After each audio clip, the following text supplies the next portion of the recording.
Jesus' name. Point number 3 now, the backbone and the bond of true fellowship. The backbone and the bond of true fellowship. How do we have real fellowship together? The word of God makes us understand. When we talk of the backbone, you understand, when a man is standing, when a woman is standing, any human being, the bones you have, the bone structure you have at your back that keeps you straight, you can stand like this, that's the backbone. If the backbone is not there and all the other parts are there, you cannot stand and you cannot live like a man, like a real human being. But when the backbone is in place, the same thing with fellowship. When the backbone is in place, then you're able to do everything you ought to do. We're looking at Leviticus chapter 6. Leviticus chapter 6, the backbone of fellowship. Fellowship in the family has a backbone.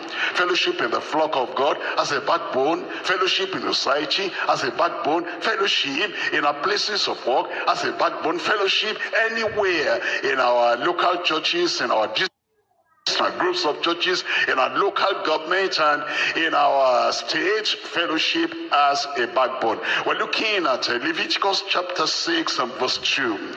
If a soul sin and commit a trespass against the Lord and lie to his neighbor in that which was delivered him to keep, or in fellowship. You see that somebody has been in fellowship with another person, has been in fellowship with the assembly of the people of God, and now he's done something wrong in fellowship, or in a thing taken away by violence, or has deceived his neighbor, or has found that which was lost, and lies concerning it, and sweareth falsely in any of all these that a man doeth, sinning therein, then it shall be, because he has sinned and is guilty, that he shall restore that which he took violently, and the sin which he has deceitfully gotten, or that which was delivered him to keep,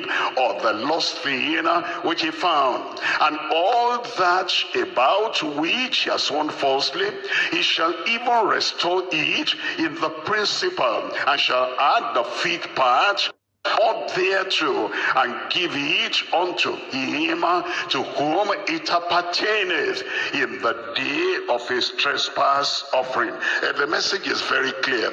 You're in fellowship, and because we trusted each other, I trust you, you trust me, and then our brothers and sisters will trust each other because we're in fellowship. And now at the time of temptation, you stole something from the fellowship.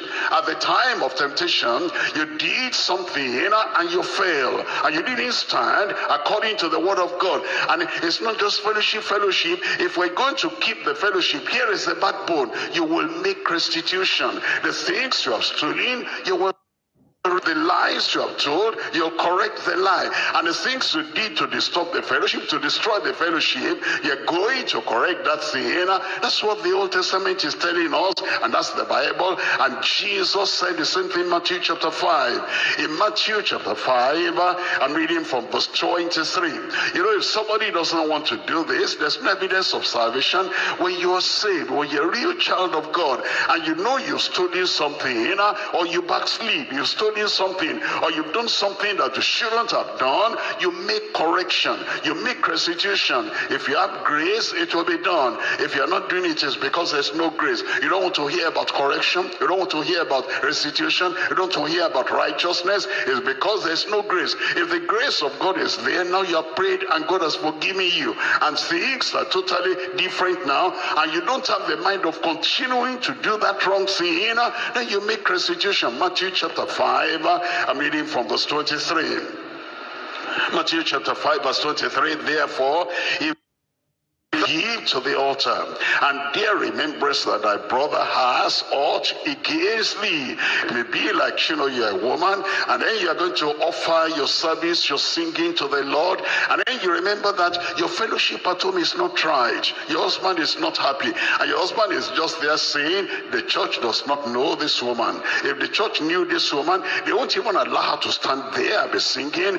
You will correct that thing with your husband. You have humility, and you have tenderness. And then you go to your husband, I'm sorry about this. I don't know what came upon me that I did that. And then everything is settled. Then you can go on and offer your gift. But the people that you walk anyhow and talk anyhow and act anyhow, and they don't know that anybody is offended or anybody is being hurt, and they keep on doing the evil thing they're doing, and they think that it doesn't matter. What matters is my gift and my skill and my ability. I'm just going to offer that. That's not Christianity. In fellowship, we correct all, and then we make restitution. I'm going to read that verse 23 again. Therefore, if thou bring thy gift to the altar, and rememberest that thy brother has aught against thee, leave thy gift before the altar, and go thy way. First be reconciled to thy brother, and then come and offer thy